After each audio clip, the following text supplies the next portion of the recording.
চট্টগ্রাম থেকেও ঈদের আনুষ্ঠানিক ট্রেন যাত্রা শুরু হয়েছে শনিবার থেকে। সকাল থেকেই চট্টগ্রাম রেলওয়ে স্টেশনে যাত্রীদের চাপ ছিল চোখে পড়ার মতো। ক্লান্তি আছে, ভিড় আছে, অপেক্ষাও আছে। তবে সবকিছুকে ছাপিয়ে যাত্রীদের মাঝে ছিল ঘরে ফেরার আনন্দ। তবে অগ্রিম টিকেটে জটলা ছাড়াই স্বস্তিতে স্টেশনে প্রবেশ করতে পেরে খুশি যাত্রীরা। জি আলহামদুলিল্লাহ, তাও আমরা আগে ভাগে চলে যাচ্ছি যাতে ভোগান্তিটা না হয়, কম হয়। ইনশাল্লাহ ভালো লাগতেছে। ট্রেনে যাওয়া অনেক ভালো, কারণ বাস তো জ্যামে ট্যামে পরে টিকিটও পাওয়া যায় না। ছুটি যাওয়ার আনন্দ তো অন্যরকম। ঈদের ছুটি, পরিবারের সাথে ঈদ কাটবো। তবে আনন্দের পাশাপাশি বাড়তি চাপের কারণে শিডিউল বিপর্যয়, টিকিট সংকটে ভোগান্তির কথাও জানিয়েছেন কেউ কেউ।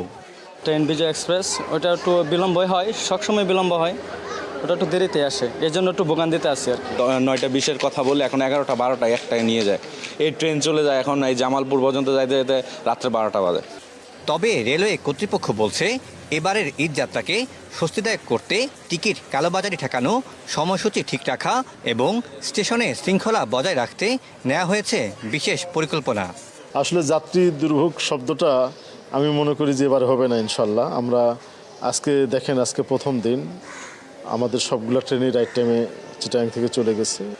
ঈদে চট্টগ্রাম থেকে রেলে ঘরমুখো মানুষের চাপ থাকে বেশি, কিন্তু ইঞ্জিন সংকটের চ্যালেঞ্জ মোকাবেলা করে এইবার ঈদে কিভাবে এই চাপ সামাল দেবে রেলে, এটি এখন দেখার বিষয়।